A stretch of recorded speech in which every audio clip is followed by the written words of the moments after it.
Hello, Fight Insight fans, viewers, and listeners. I'm your guest co-host for the day. My name is Regan Gowing, formerly Mixed Mom.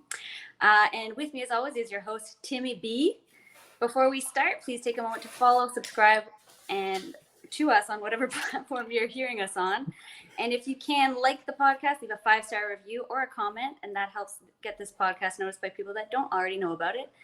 If you'd like to support the show, check out middaysquares.com and save 15% by using code FIGHTINSIGHT15. On today's episode, we talk to BKFC Phenom, discuss Dana's confession, and we preview the BKFC 27 card in London, England, and a whole lot more. Tim, hit it.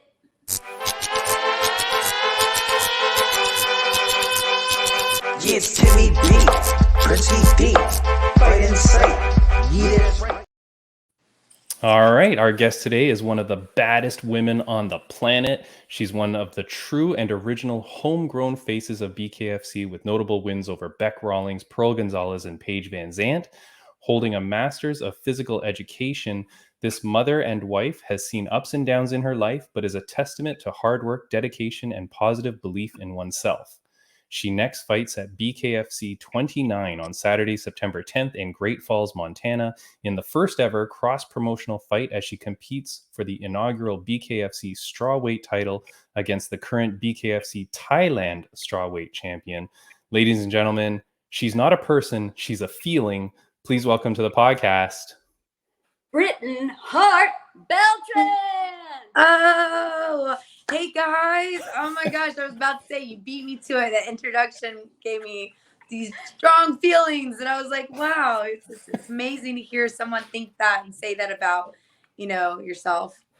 Yeah, welcome to the show, Britain. Now, I do have to say, you're just meeting us for the first time, but Regan really minimized her intro for herself. Regan, you are now the LionFight Muay Thai North American Super Flyweight champion. Yeah.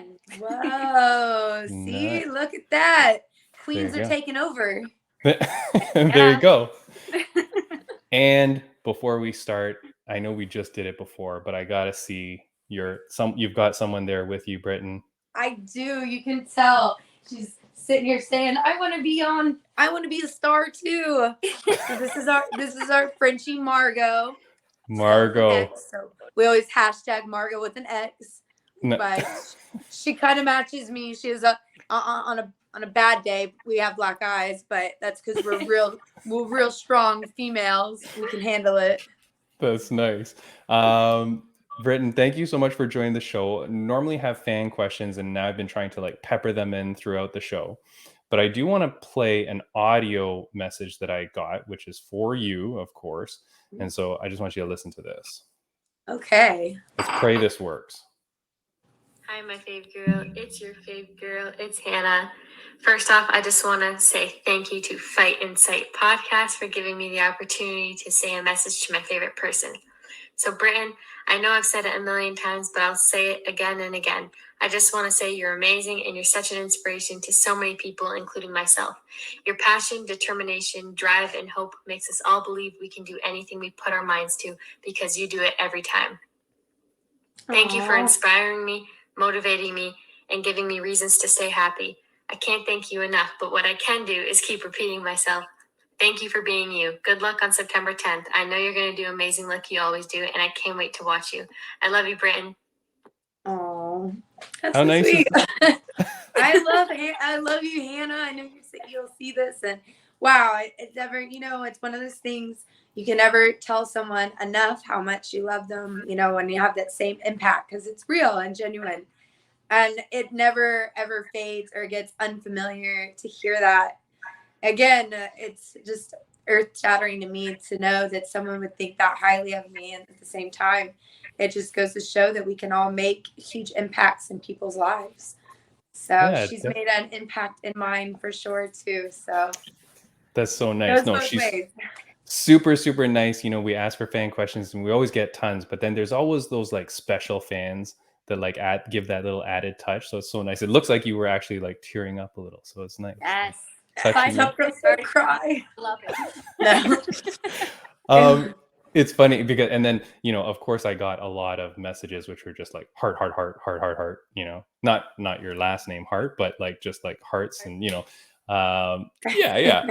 And so I was like, okay. And then like people are like, you know, will she marry me? Blah, blah. I'm like, are you crazy? You understand she's with the executioner, right? Like that is not a guy you want to mess with. So I don't know. Bryn, I was hearing on an interview that you had before, and you were talking about like a lot of negativity you were facing at the time. And I think this was an old interview, maybe like a year plus ago. Mhm. Um, you know, hearing that from Hannah just now, and then seeing on your social media, it looks like a lot of positivity. So when I was listening to that interview to do research, I was like, oh, that's surprising. Like, you know, I've always been such a fan of yours. Do you find that people have now turned the corner and you're getting more positivity?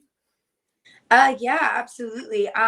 When you really think about it, it's kind of crazy that I'm here, but it's also a testimony that anybody can do it, because it's not like I grew up a boxer, grew up in the sport. You know, I started when I was 26 years old. So really, I've only been doing this for 6 years. So when I first started, it was more so not because, oh, here's a hobby for me, or I want to lose weight or fitness.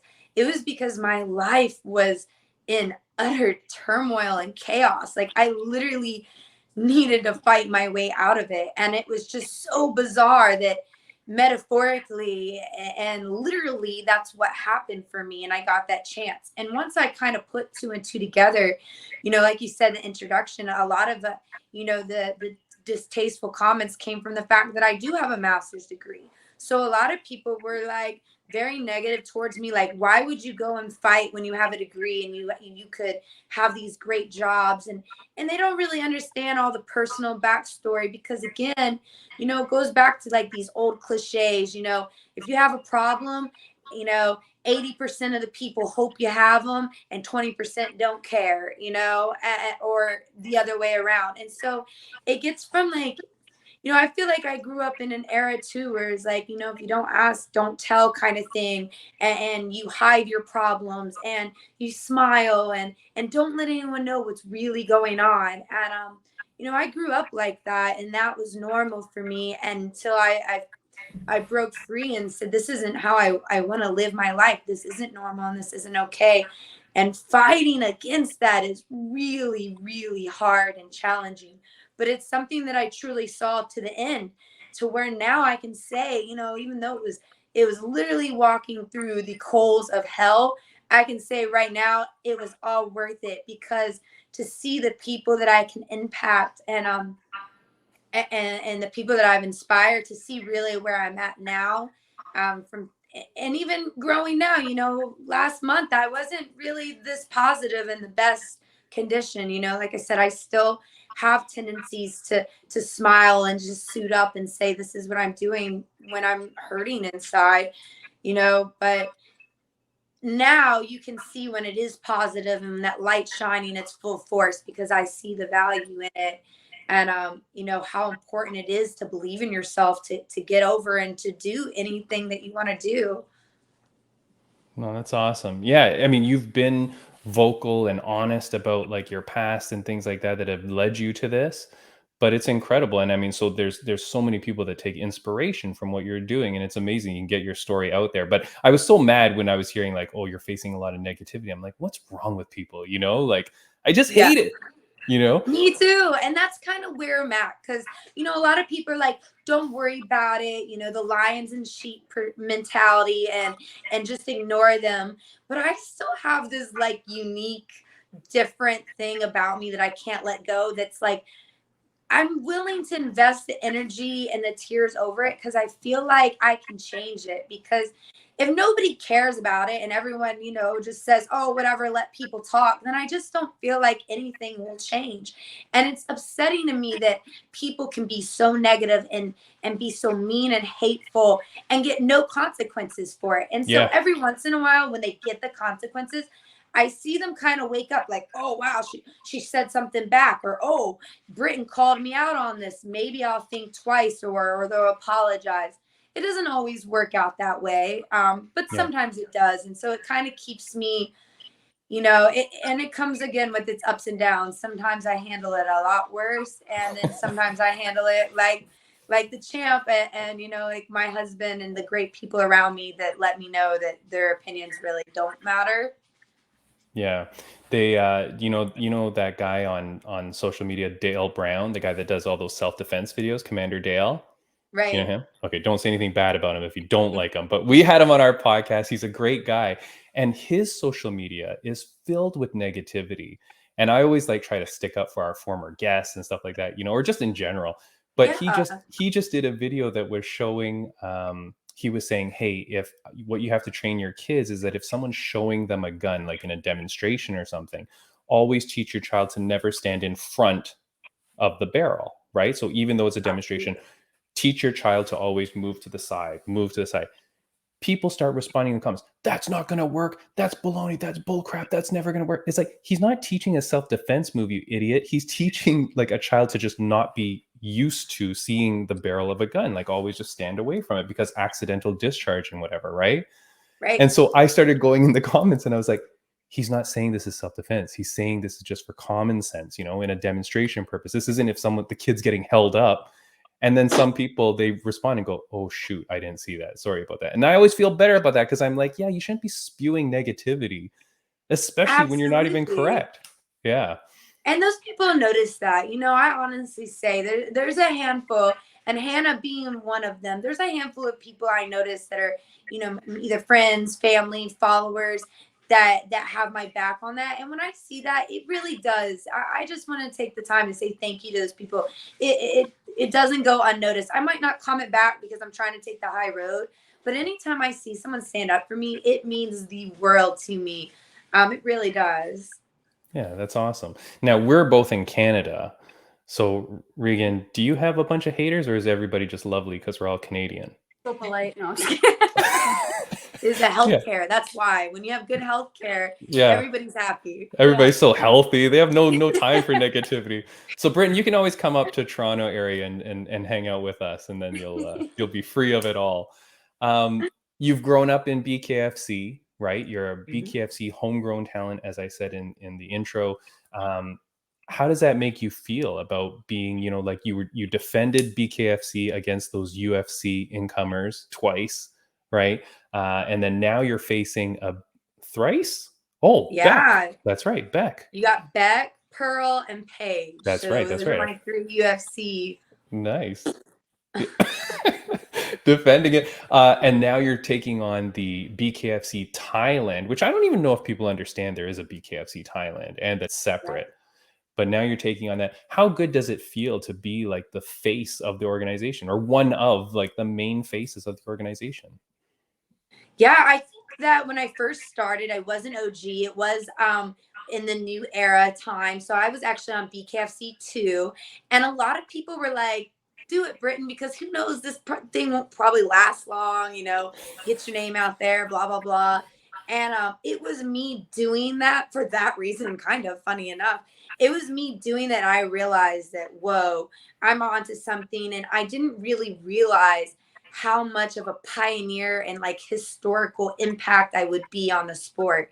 And then, you know, I had these iconic epic moments in BKFC, and then it just was like the snowball, like it kept rolling, getting bigger and bigger. And you know, from the viral video I'm a feeling to beating these UFC stars, these, you know, the Instagram models and YouTuber kind of generation that's coming in. And then here's me, you know, my story started out very humbly, like growing up in Virginia with like, you know, people who will be kind of mean and say, I bet she grew up in a trailer park. I did not grow up in a trailer park, but I had my fair share and hanging out in those. But I did, you know, the whole country thing. I lived outside of Roanoke. I went to Danville, Virginia. So if anyone's familiar with those areas, you know, it's an area. So anyways, I'm used to that kind of that lifestyle growing up. I had my kids very young. I moved out, you know, I paid rent, phone, insurance, electric, and water when I was 18 years old. So I definitely had to grow up really quick. And with that being said, you know, I really had to, I wasn't like silver, you know, spoon fed, and I didn't really get the opportunities like training and getting good facilities. Wasn't really big where I grew up. So I really had to make like it work. And you see me doing things like putting a heavy bag on a playground set, etc. And then when I go in and make this big move against Paige VanZant and got my real first like main event out there, it just was an amazing experience. But there were still not all the pieces together. And then it took me realizing this is where I want to be, to going to an event and sitting VIP next to my now husband, Joey Beltran. And then me realizing, you know, he was really my final piece in all of it, of my happiness and love to the sport, and having like a rock and a backbone. Because I was doing all this before literally on my own with like really no solid backbone, you know, a lot of, and everyone told me that it was a lonely road, and you know, that's what I was signing up for, and I acknowledged it and was fine.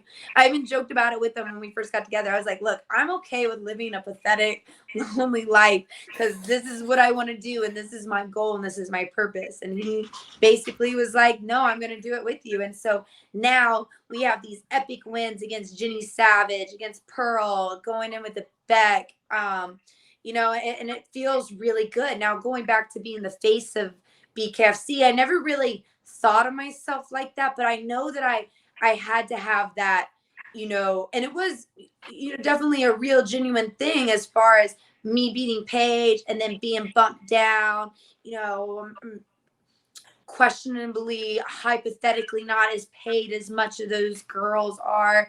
And I don't feel like I'm really on the flyers. I don't feel like I'm on the promotional aspect of BKFC, but that's going, you know, against the grain, kind of what I stand for. It doesn't matter what those people think. It matters what like Hannah thinks. It matters what you guys think, you know. And a lot of these media outlets and the fans and the people, they're saying that I'm the face. And when I hear that, that's what's really empowering me to like keep doing bare knuckle. Because, you know, there's still a lot of people out there that are like, why the hell are you fighting bare knuckle? You know, there's boxing, you know. I mean, people forget that I left boxing ranked #1, you know. So being in the sport and being, you know, a really big face and player in it is really important to me, because I feel like a lot of people can do a lot of things, but leaving like a legacy behind and leaving a real mark and impacting people is really the greatest thing you can do with your life. And here's a real chance and opportunity for me to not just try it, but to actually do it. It's amazing. I mean, yeah, it's crazy what you've done, but I mean, definitely you are a face. Just so you know, at my MMA gym, when there's a BKFC card on and people are talking about it, Britton Hart's name is one that garners people to go, what? She's on the card? Like, Britton, there's a few names, you know, but Britton Hart is one of those names that when people say it, they go, holy crap, that's going to be a good fight. And they know. So definitely in the trenches, I'm telling you that your name has got gold around it. So congratulations on that. The look of BKFC has kind of changed, you know.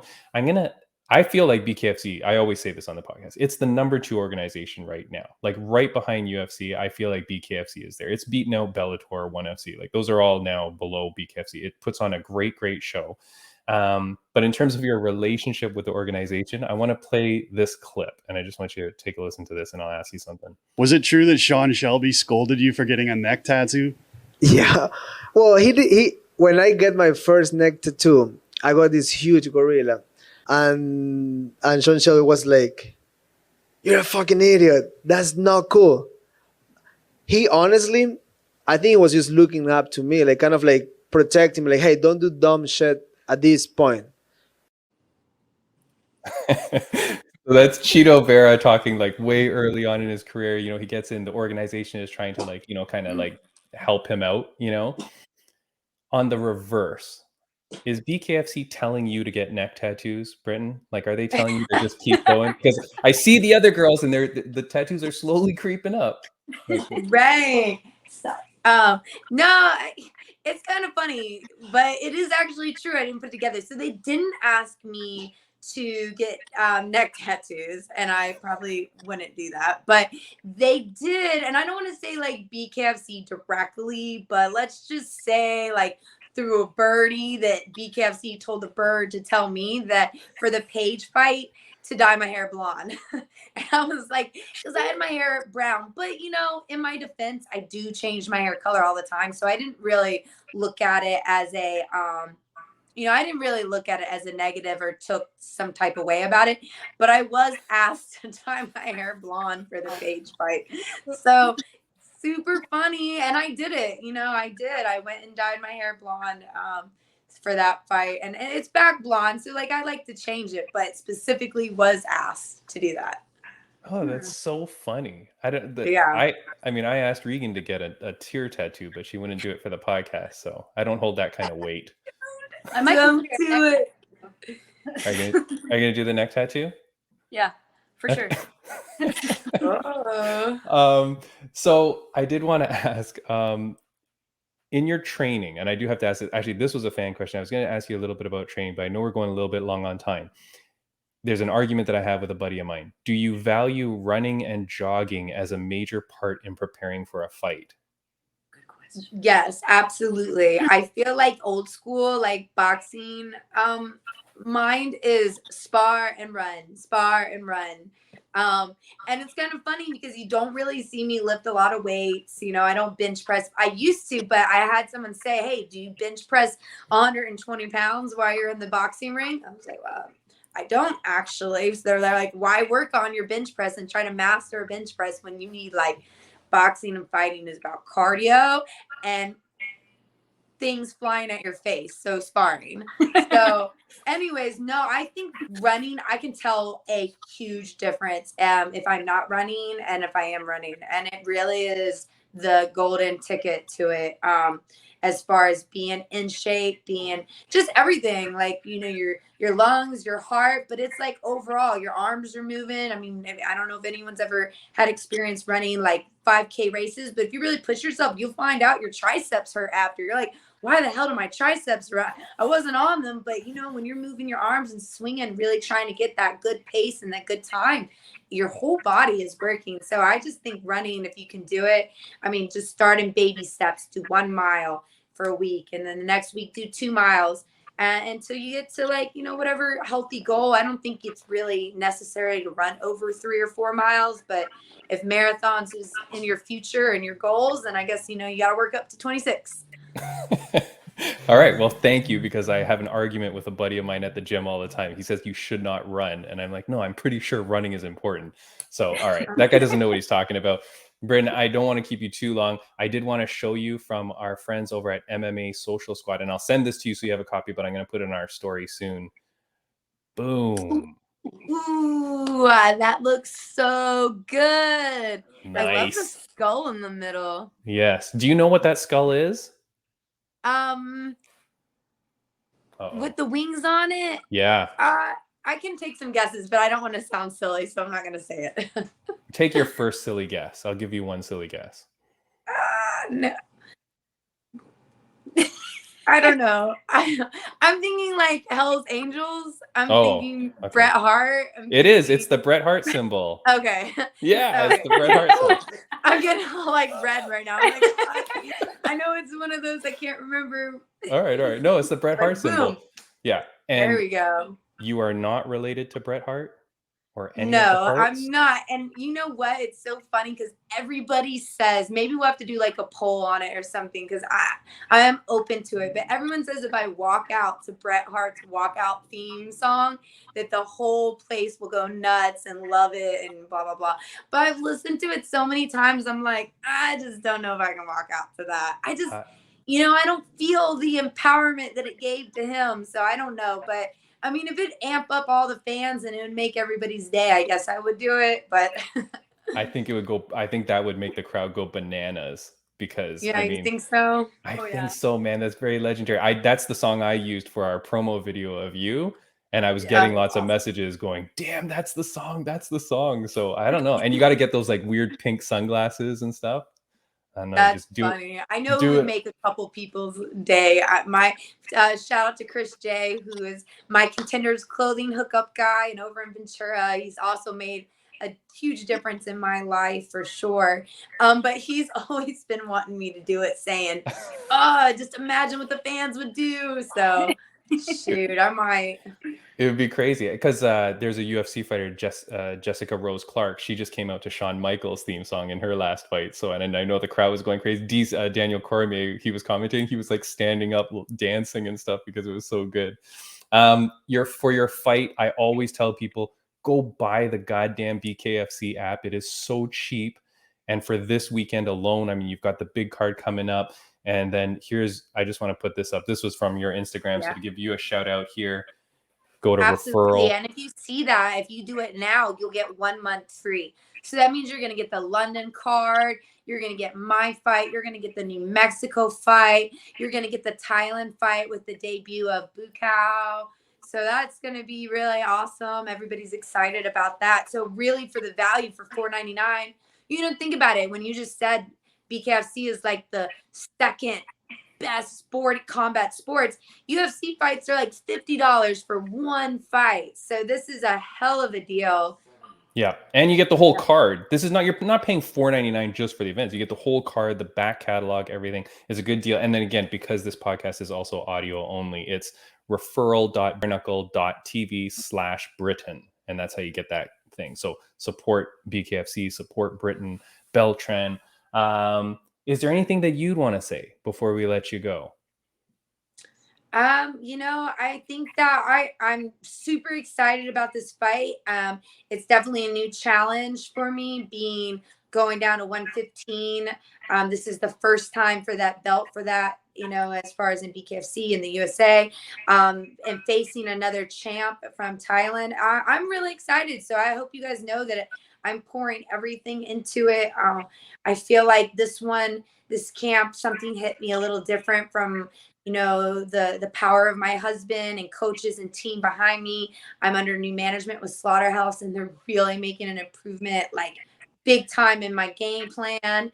And then just my sparring partners and people in general. I'm training with Pink Tyson over at Boxar, and that's made such a huge difference in my mental game and my physical. So I'm really excited to say that you guys are going to see yet again a new version of me, which is like, how many times can I upgrade? But damn, I really feel like each time I am. So I'm very excited for this fight. I definitely am putting everything into it, and the fact that I feel this good 4 weeks away, you guys definitely want to tune in, and to everyone cheering me on, you guys keep it coming because it's making a huge difference, and I'm really excited to bring the belt back to you guys.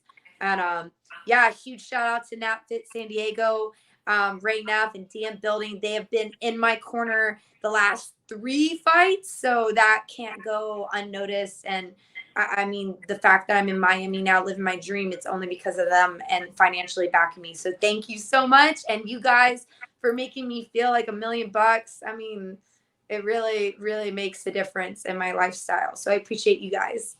No, thank you so much. Regan, is there anything that you want to ask Britain before we go? I want to ask so many things, but I want to keep you. But I'll just DM you later, girl. Absolutely.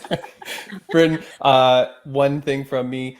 Who's a cool person that you think we should interview on this podcast, and who would actually agree to come on the podcast? Well, the coolest person in the whole world is Joey Beltran, so you got to ask him. So Nice. I'm sure I can get you the hookup. Put in a good word for us. Yes, I will. Yeah, but he is.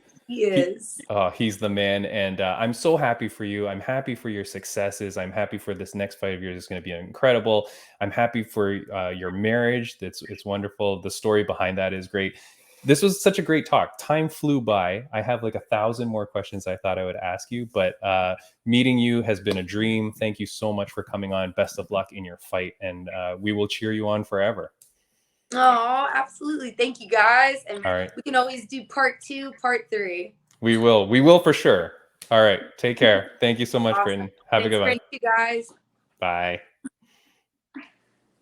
All right, Regan. Hey, what's up? How was it? How was that? That was great. She's wonderful. I actually wanted to ask about the controversy at the end of the last fight with Beck Rawlings, but I thought we would go off on a tangent and take another half hour. So I know. The thing is you never no, it's okay. You never know how guests are gonna be. That's the thing. And then like some guests just talk, right? Like with her, I mean, she was so eloquent in her speech too, right? Like well spoken. That's the thing. I mean, she's a bare knuckle fighter, but yeah, she's got her master's in physical education. Like she's a smart girl. So I mean, yeah, interesting. It's going to be so crazy to watch her fight. And did you know that there's a BKFC Thailand? Did you know that was a thing? I did. And I know who Fanny is because she is like a pretty big Muay Thai fighter. So Okay. she keeps Muay Thai. And I watched her last fight too. And I think it'll be a really interesting fight to watch, like stylistically. Nice. Yeah. It'll be interesting. Because I haven't seen any of Fanny's, I haven't seen any of her fights, but I haven't seen her BKFC fight. So I'm not sure. But that sport is growing, like BKFC. And I know you want to do it. I do. I want to hit someone with my bare fist. I don't want to get hit with bare fists. Well, that's where you've got to work on that head movement. But you know, like, yeah, we got to have her back on. And when we do, I'll bring you back on as well. Because I did want to ask her, like, how do you get into it? And then, well, hey, now you know her. So you can always hit her up and say, like, hey, like, get me in there, you know? I did have a friend. I grew up with a Fanny. Like I grew up knowing a Fanny. It's not Fanny Palumpai who she's fighting, but she was like a tennis, like she was like a mixed doubles partner of mine. And I hit her in the back of the head with a serve one day. On purpose? No, obviously not. But I grew up with a Fanny, so I've never heard that name aside from my childhood. We all grew up with a Fanny. Wow, dirty mind. But all right. So if you're here because of Britain Hart, thank you so much for joining the podcast. Stick with us. Next week, I don't know who the guest is going to be, but it's going to be someone, a female fighter from PAWFC, PAWFC. Do you know that organization? I do. Really? Yeah. They're only on event number 2. This is how do I pronounce? My friend What? My friend Ashley Nichols fights for them, and my friend Andy Wynn is also going to be fighting on their next event. Wait, is that the Crasian? Yeah. You know Andy the Crasian Nguyen? Yeah, of course I do. She used to fight for LionFight. Oh, okay. So for those that don't know this organization that perhaps only Regan and I know, this is how do I pronounce it? Pallas Athena? Yeah, Pallas Athena Women's Fighting Championship. They're out of Calgary, Canada. And so they've got an event next weekend.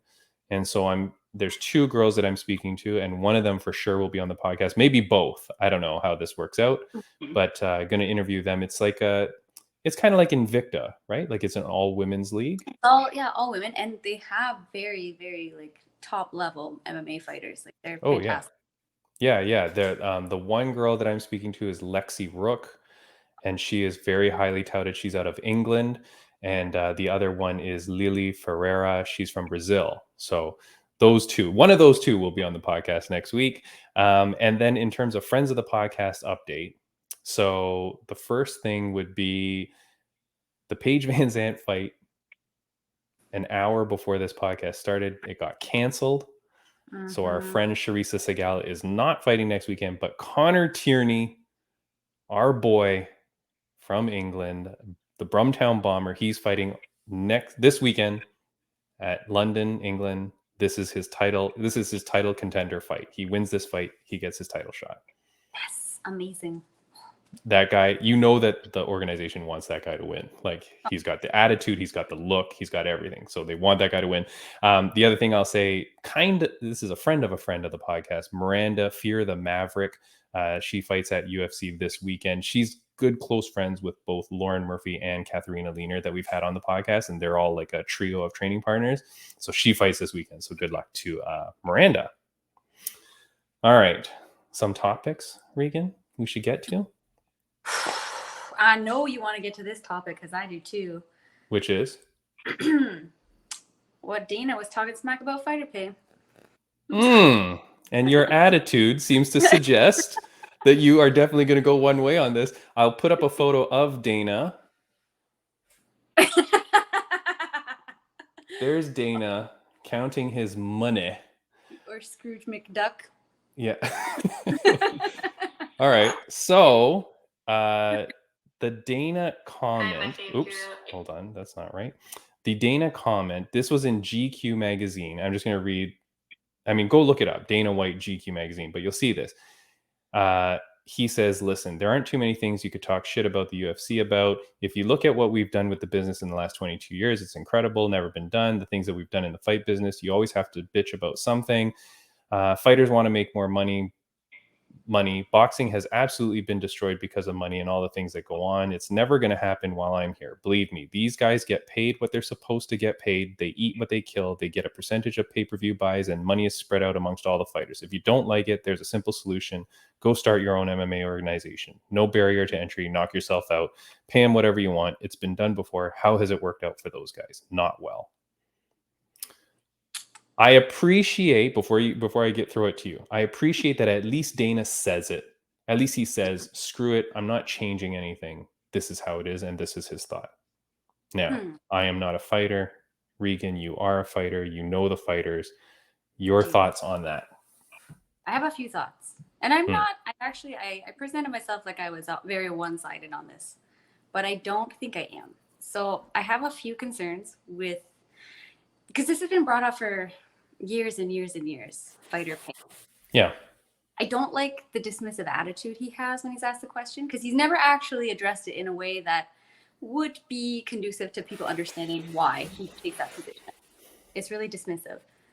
The other thing is, it's not really, I don't think it's about the fighter pay itself, more the wage share, if you will, with the fighters.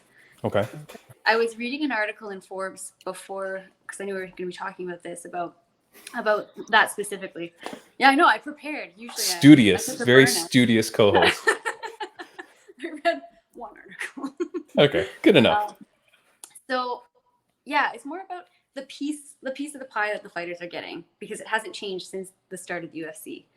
And they're like, we don't know. Obviously, I'm not a promoter. I don't own the UFC or any organization or league for that. So I feel like my opinion is quite limited. But I mean, if you're looking at what the fighters get compared to the gross revenue of the organization, I think it should be more. I think right now what they were saying is it's on average, based on the information they have access to, about 19% it goes to the fighters. So I don't know. What do you think about that? Is that 19% in fight pay, or does that include medical facilities, medical treatment? Again, I can't say for sure, but the way it was presented in the article I was reading, and a few others that I kind of skimmed over, it's like the total, like that's like pay-per-view revenue, whatever the broadcast to, like everything, it can be like summed up in that 19% that goes to the fighters.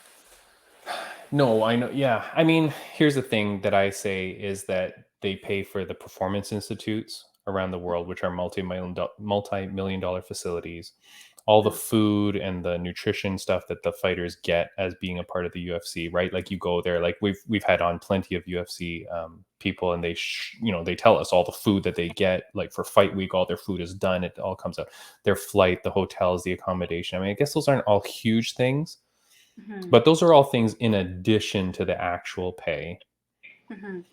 And I don't know. I don't know how I feel about it. I just like that Dana at least came out and said, I'm not changing anything. Like, you can talk whatever you want. You can't. And to his point, he's like, look, this is what it is. You want to go do your own thing, go do your own thing, but they all fail.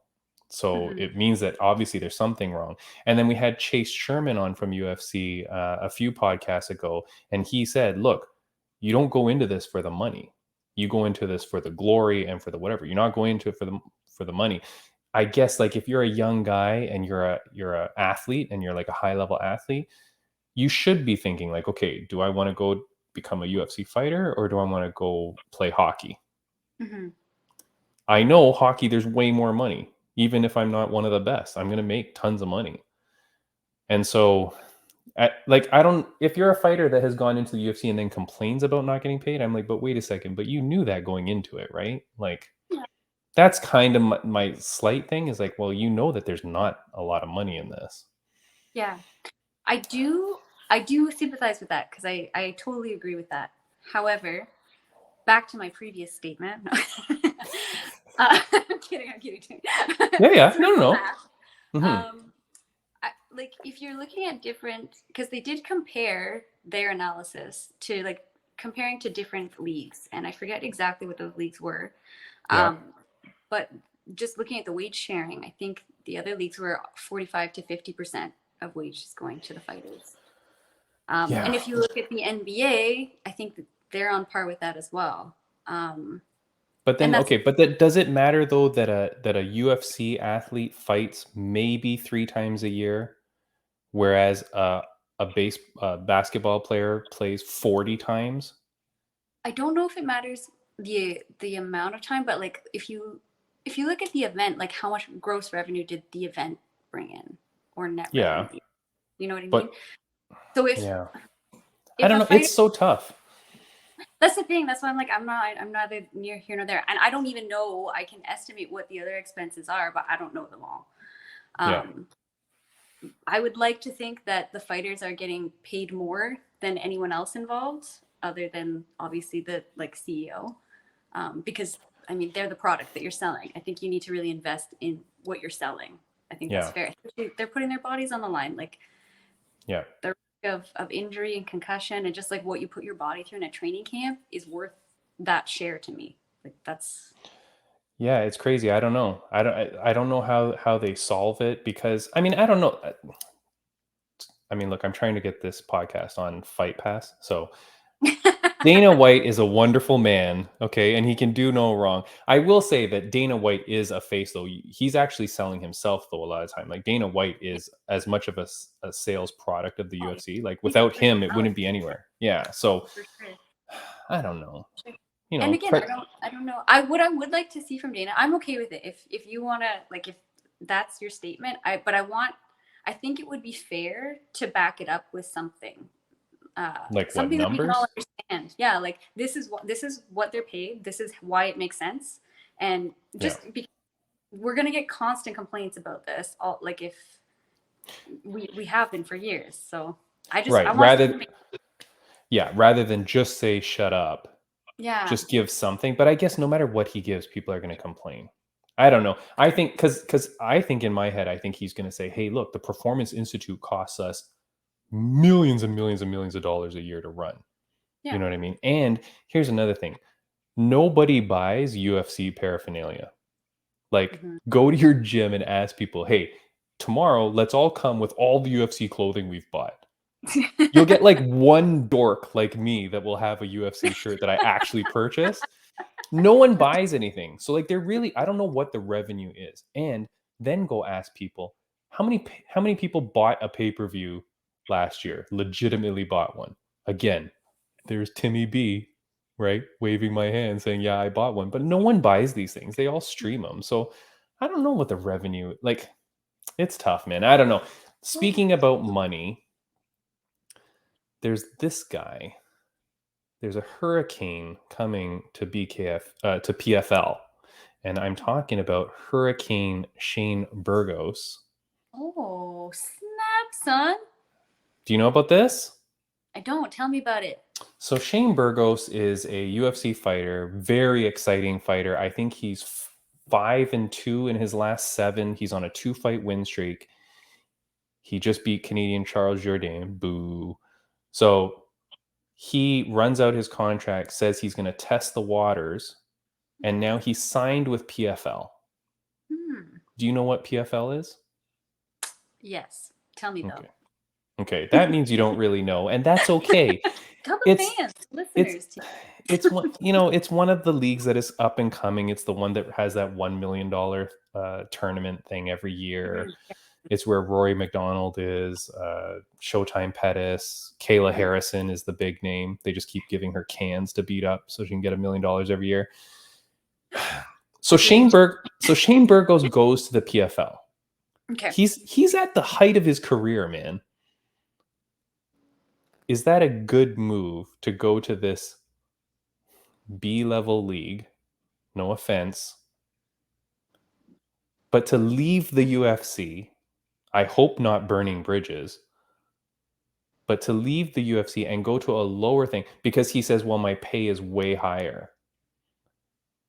But isn't there a lot of other benefits of being with the UFC that you think like what do you think of that? Honestly, again, I can't say because I don't really know any of the numbers. I don't know anything. I'm just sitting here with a pretty face, Timmy. But Aren't we both? Aren't we both? But yeah, I mean, UFC for sure. You got the exposure. If you're doing really well, they won't cut you. Depending on how many fights you have left in your contract, it could potentially be a good move.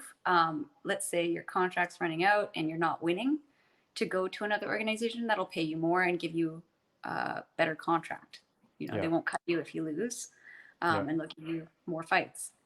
That could be a good move, I think. However, I don't know, if you're doing really well already and you have that exposure with the UFC, just to kind of be like, sayonara, I'm a head out. Like, I don't think that's a good idea. Again, I don't know any of the details.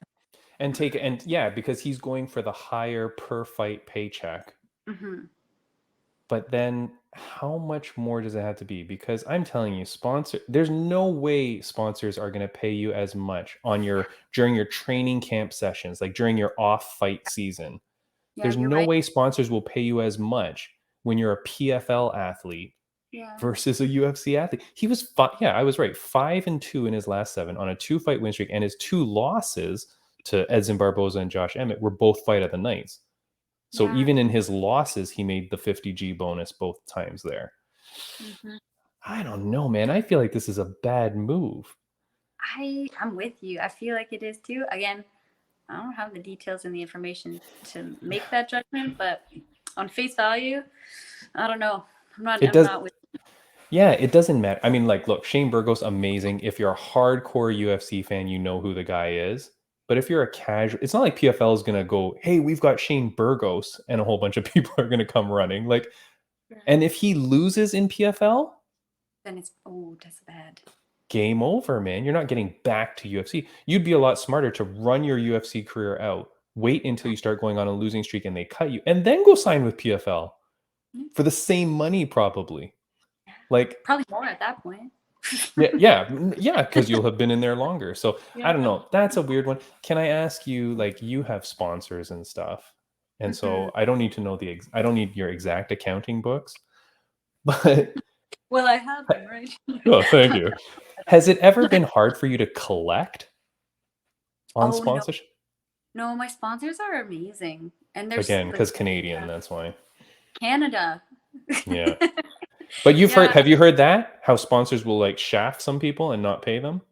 I believe it, especially, and the thing is, my sponsors are all people, they're local businesses that I know personally. Mm-hmm.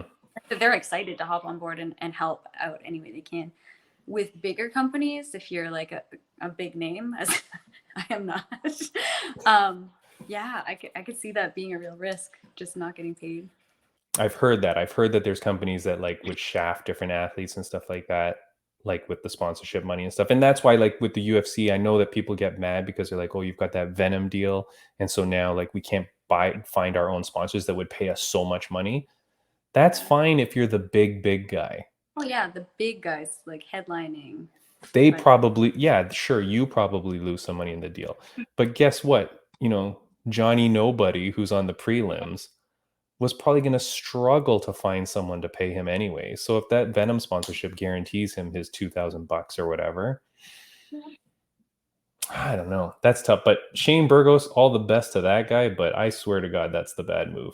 I don't see that as being smart at all. I don't know what the deal is there. Before we get to some fights, I did want to say something and then get your thought on this. I thought this was interesting. This was our friend Tai Shea, who we've had on the podcast before. She was a co-host. She's wonderful. She's a fighter out of San Diego. She unfortunately lost her fight with Combate Global last weekend.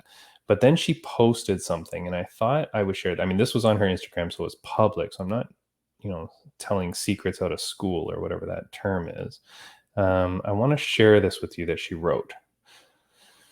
So she says it's been a crazy year. The craziest year that I've ever had to handle, dealing with the loss of my papa during my last fight, and I haven't fully coped. This week got even worse. My mom was in the hospital. She went into the hospital after my papa passed.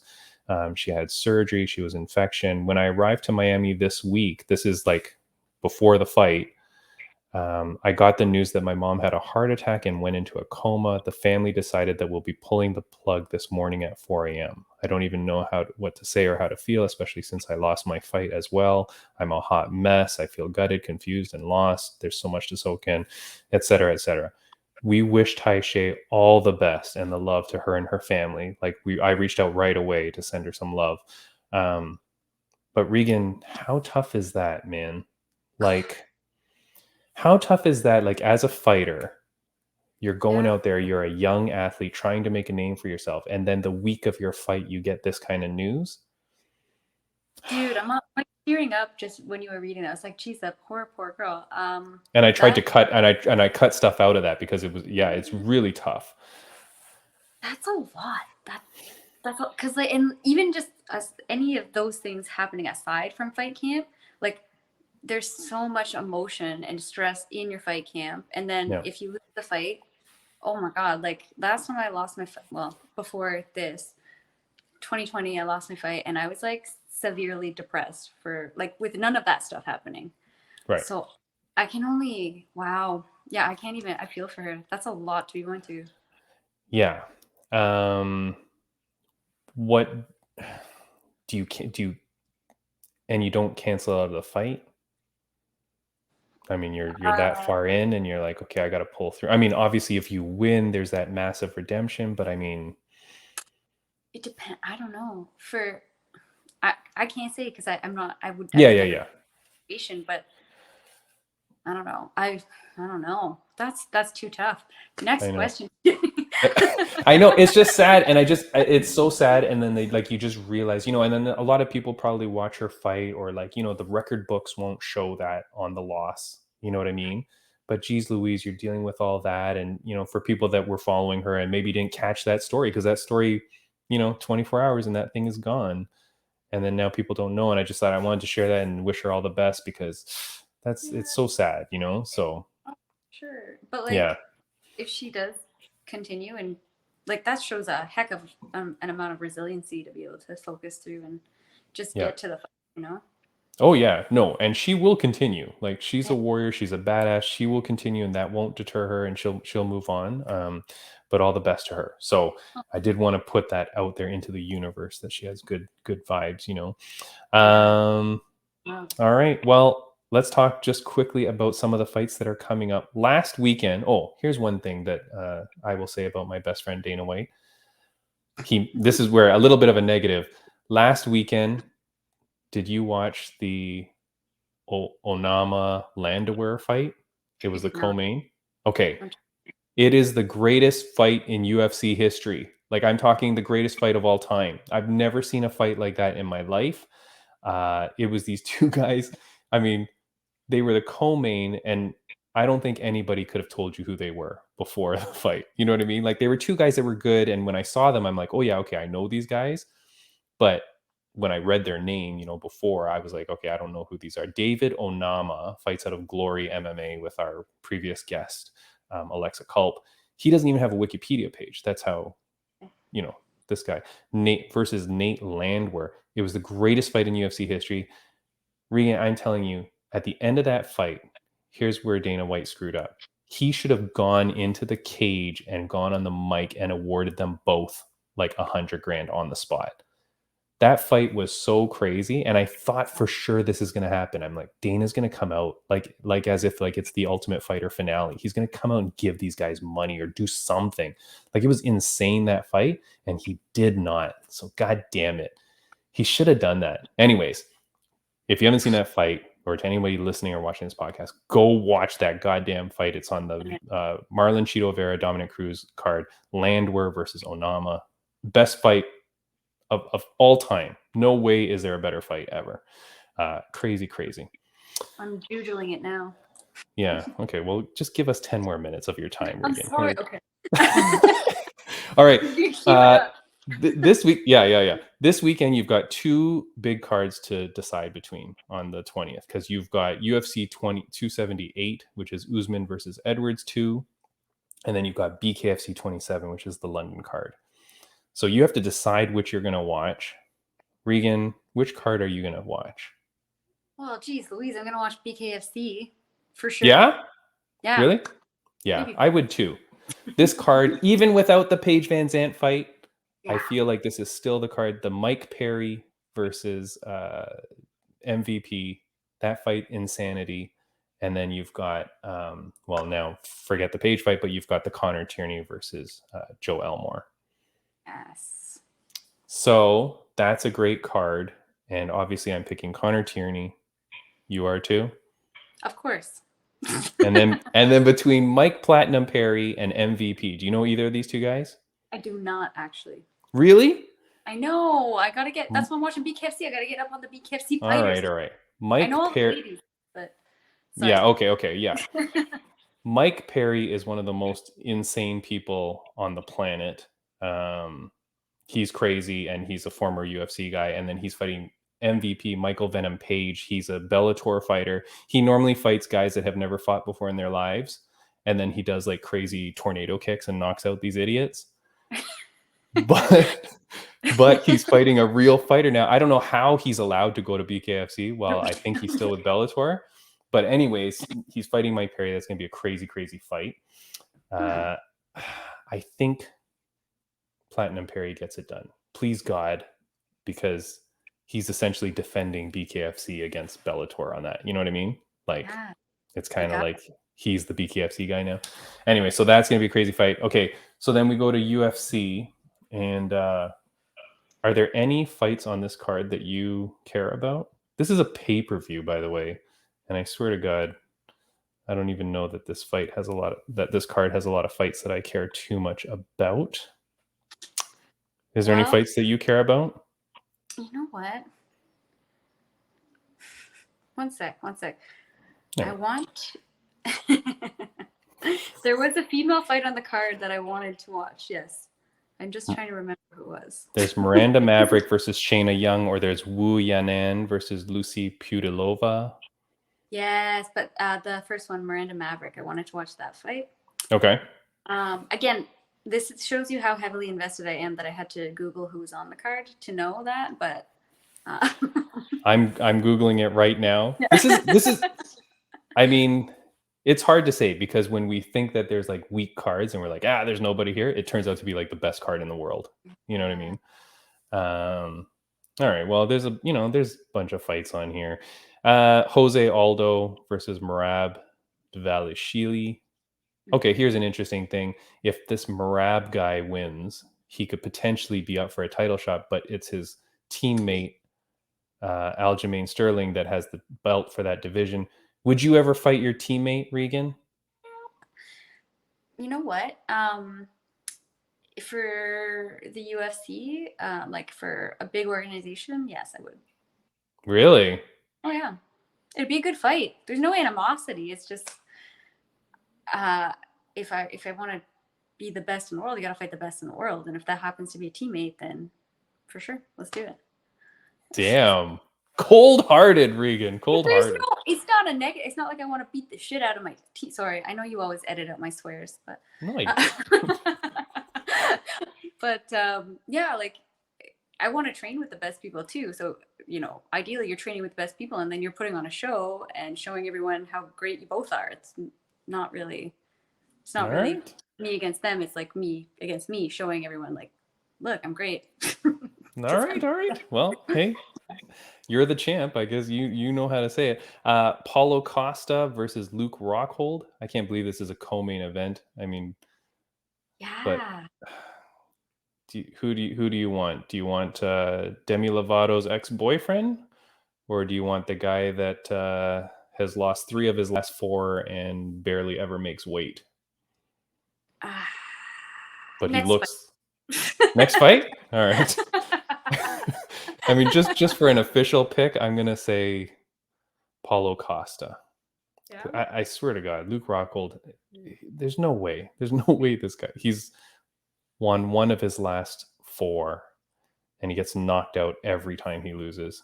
Like, I think he gets knocked out. Main event: Kamaru Usman versus Leon Edwards. Wait, I'm gonna go back and I'm gonna pick Luke just so we can have a little pool going on the side. Okay, all right, fine. I'm just gonna pick the opposite of you. Okay, And, just give me your money now. You're never winning. Hey, I like an underdog. Usman versus Leon Edwards. Who do you got? Usman. Yeah? Yeah. There's no way that Leon Edwards.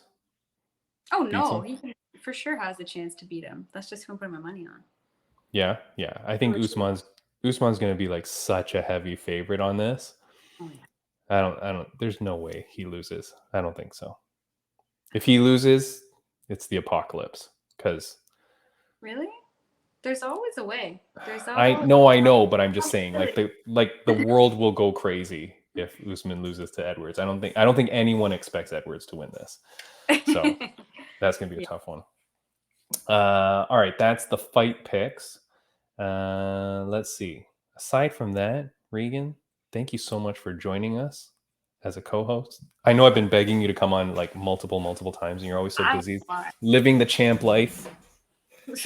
I mean, I appreciate that you want me here, but yeah, I still don't know why. I'll watch this back and I'll see if it was a bad decision. Yeah, I guess. like, and we're gonna delete this one. Yeah. No, there was no episode 78. No, that was just good. Again, congratulations to you, Super Flyweight. It seems weird when I say that word. It's because it does. Super Flyweight, right? Yeah, Super Flyweight. Super Flyweight North American title for LionFight. Mm-hmm. Have they said at all when your next fight will be or a defense? Don't know. I don't know. No? There was talk of some Vegas, maybe, but we'll see. Nice. When would that be, perhaps? No idea. I don't even know that. Yeah. Oh, if it's in Vegas, I may have to go down. My wife and I have never gone. That would be pretty cool. Oh, yeah. Please right? do. Please. Yeah. Well, congratulations. Is there anything that you'd like to say before we go? I just want to say that thanks for having me, and I really hope that I did you well. Yeah. No, you did a great job. I regret that we didn't do the doggy introductions while we were filming before the podcast started. Okay. Where's Mick? He's so angry.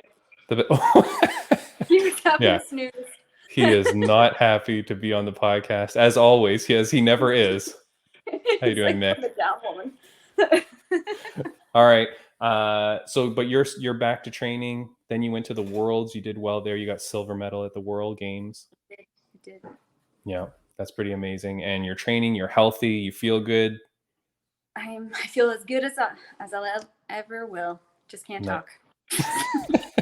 That's not important for a podcast. It's fine. And I did ask you before the belt. The belt is not in your possession right now. It's at your gym. No. Yeah, it's at my gym. I do have my silver medal, though. Oh, go get that. Yeah, let's see the silver medal. This is a World Games silver medal. This co-host is our most decorated co-host that we've ever had. I'm pretty sure. Must be. Oh, very nice.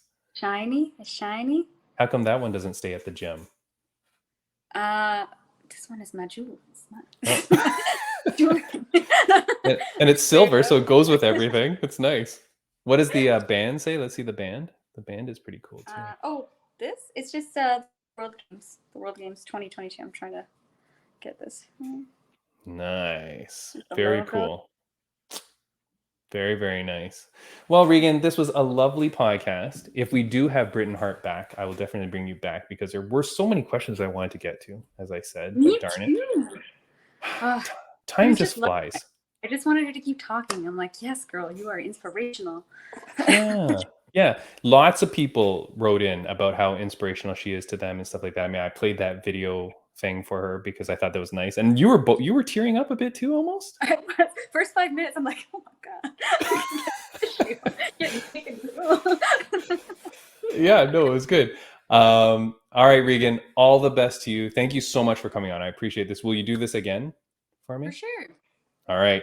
Next week, hopefully one of those girls from Paw FC comes on, and we'll talk to them about a new organization, which is pretty cool. So, all right, Regan, thank you so much. I really appreciate it. Have a good one. See ya. Bye-bye.